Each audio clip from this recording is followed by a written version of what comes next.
guys, my name is Sicsen and welcome to my newest video. So I decided that sitting on the floor is way easier than standing up, so I feel like I'm gonna do that today. Today I wanted to make another McDonald's stories video because I have a lot of stories and I've done a couple videos in the past that people have seemed to enjoy, so let's get started. The first story I have is about frappes, which I feel like I have a lot of stories about frappes, but I mean, it can go so wrong so quick. In order to do that, you have to put a cup in the blender and then it like dispenses ice and yogurt and then it like mixes it all up. So one of my coworkers was going to make a frappe and for some reason, he was a manager actually, for some reason he thought that he didn't have to put the cup in the blender. Needless to say, when he punched in the frappe in the machine, it dispensed a bunch of ice and a bunch of frappe mix and it just shot everywhere, all over me. I happened to be standing right next to it at that very moment and he had walked away, and so I got sprayed with all this fucking caramel frappe mix all over me, and it wasn't even my fault.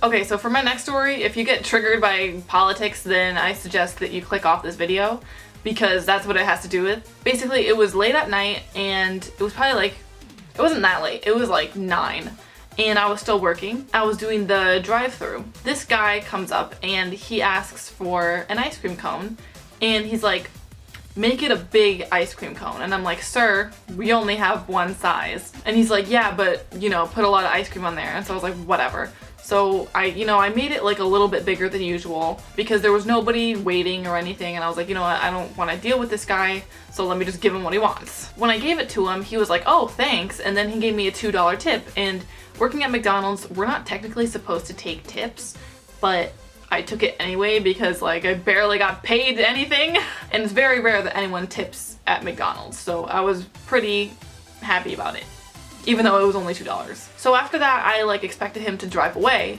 but he remained there and he said, this happened right after the election in November, like I think the day after.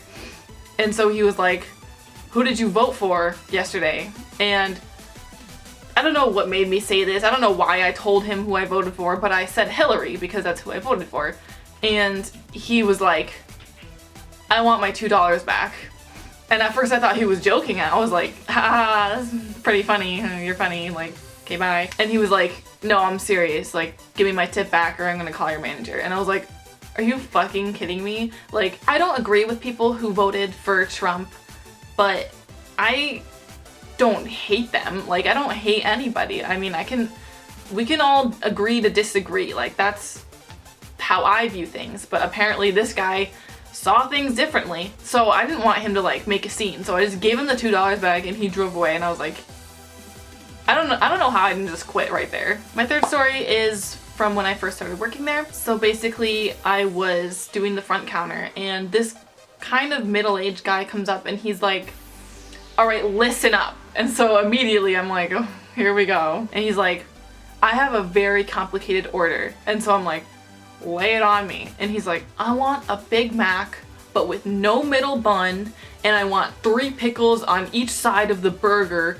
And I'm like, what? And literally it reminded me of that scene in SpongeBob where Bubble Bass is ordering that really super complicated order and Squidward was like, we serve food here, sir. So here I am like trying not to laugh because I thought that was fucking hilarious. He wanted ketchup on both sides of the bun.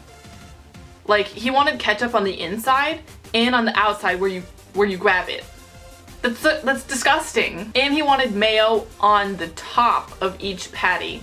Not the bottom, the top. And so he repeated the order to me like 5,000 times and I'm like, okay dude, I can't put that in the computer. Like, I can't just type in an order. Like, it has to be rational. So I had to go and tell the person who was working in the kitchen who didn't speak English, I had to tell them how exactly to make the burger because I never was trained in the kitchen, so I didn't know how to like actually put together the sandwiches. So that was interesting. We ended up making it right for him, I guess, so that's good. Another time, this old white guy came up to me while I was working on the front counter. He's like, hola.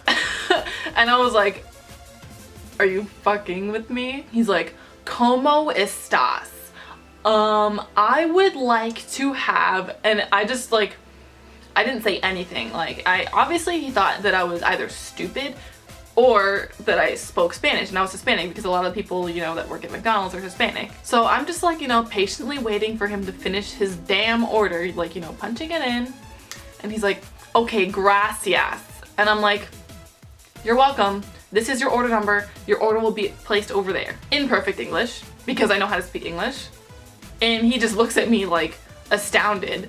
And I'm just like, that's what you get for assuming, bitch.